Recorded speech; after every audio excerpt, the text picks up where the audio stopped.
Assalamualaikum warahmatullahi wabarakatuh. Hello friends, let me introduce myself. My name is Hauwa Pertiwi.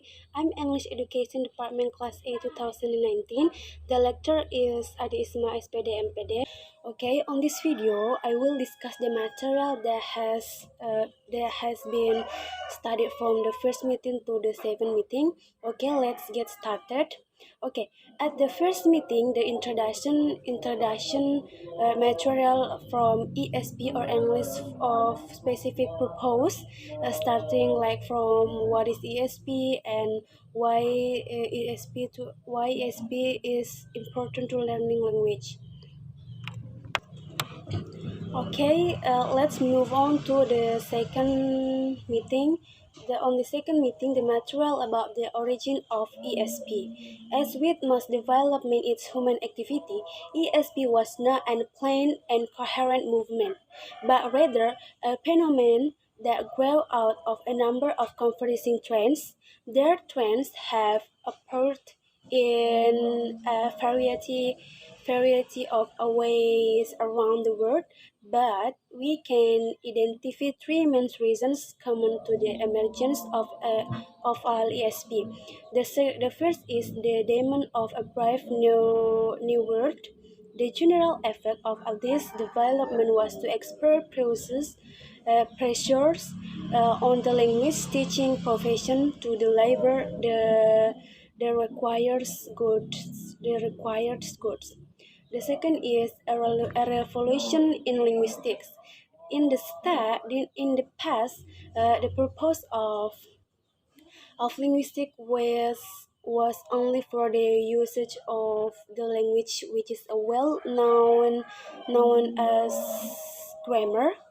However, as the time goes by, the early studies began to find out that the use of language grammatically is actually different from the real life usage on the examples is he is the way we speak and writer the language. Okay, the third is focus on the learner. Learners were seen to have a different needs and interests, which will have an important influence on their motivation to learning and therefore on the effectiveness of their learning. This lends support to the development of courses in which its relevance to the learner's needs and interests was paramount. Okay, let's move to the third meeting. On the third meeting, the lesson about the development of ESP. From its early beginning in the 1916, ESP has undergone three main phases of development. It is now in a fourth phase with a fifth phase starting to emergence. We shall describe each of the five phases in greater detail. Okay, the first is register analysis. Register analysis is an analysis of grammatical and lexical features of the language used for particular purpose. The second is rhetorical discourse analysis. In this stage, the second phase of development focused to understand how sentences were combined in course to produce meaning. The third is target situation analysis. Target situation analysis was a means to take student exciting knowledge and sitting it on a more scientific basis by establishing procedures. The fourth is skill and strategies. Thinking process underlie language used and focus on underlying interpretative strategies. The fifth is a learning centered approach. ESP concurrent with language learning rather than language use. Okay, let's move on to the third meeting. On the third meeting, talking about description language. In language production is the production of spoken or written language in psycholinguistics. Okay, in psycholinguistics, it describes the stage between giving and concept to expressing and translating the concept into the linguistic form. In this chapter, we shall give a brief outline of the various ideas about language that have influenced ESP in some way. We can identify six main stages of development. The first is classical or traditional grammar.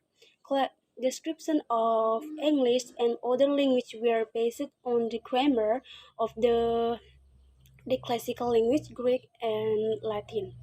These descriptions were based on the analysis of the role played by each word in the sentence. The second is structural linguistics. In a structural description, the grammar of the language is described in the term of syntagmatic structure, which is carry the fundamental proposed sentence. Okay, the third is transformational generative grammar. The fourth is language variation and register analysis. And the fifth is functional or national grammar.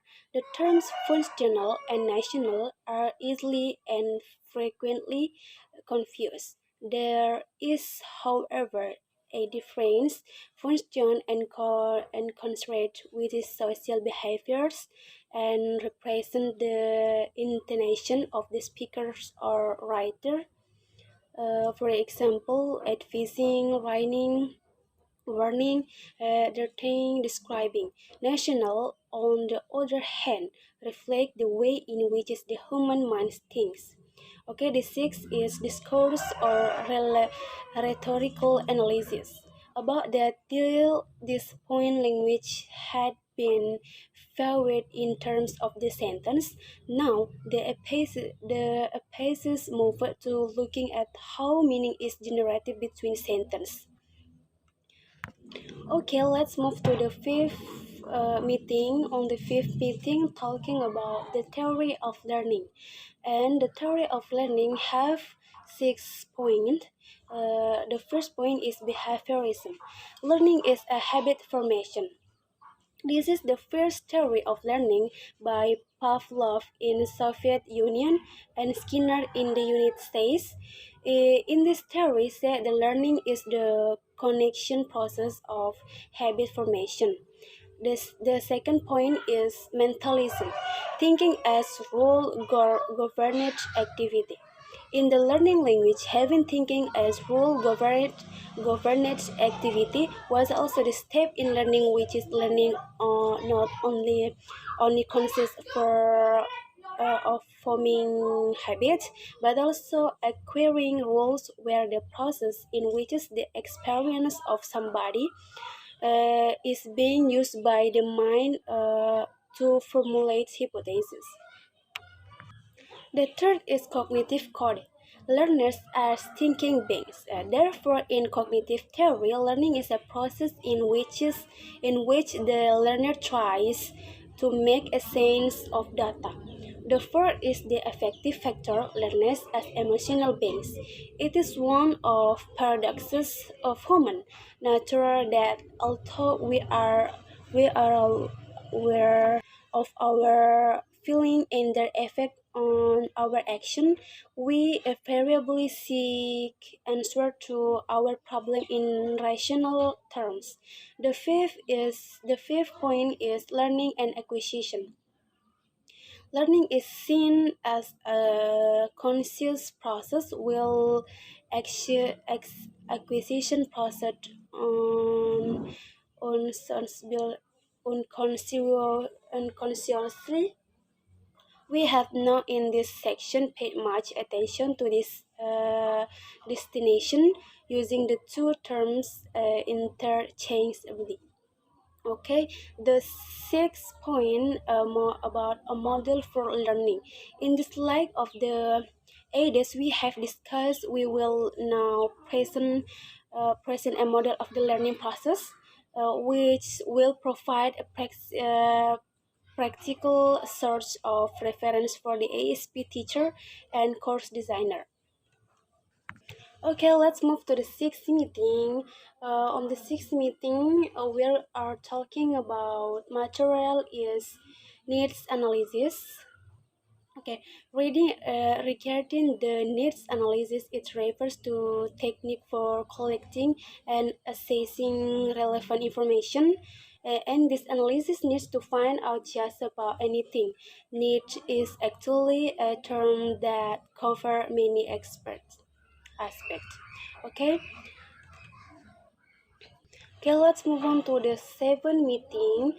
We are discussion about approach to course design. About approach course design, the course design approach has three main types, namely language centered course design. The first type focuses more on vocabulary, letter speaking, and conversation. This approach is simple and quite familiar to English teacher. The second type is skill-centered design. This approach focuses more on capabilities, experience, training, competence, grow, advanced training knowledge, and learning. The third type is focused to approaches a learning. In this approach, there is the idea that the learner is the main factor in the learning process. Okay, I think that's all for me. Thank you very much. And Assalamualaikum warahmatullahi wabarakatuh.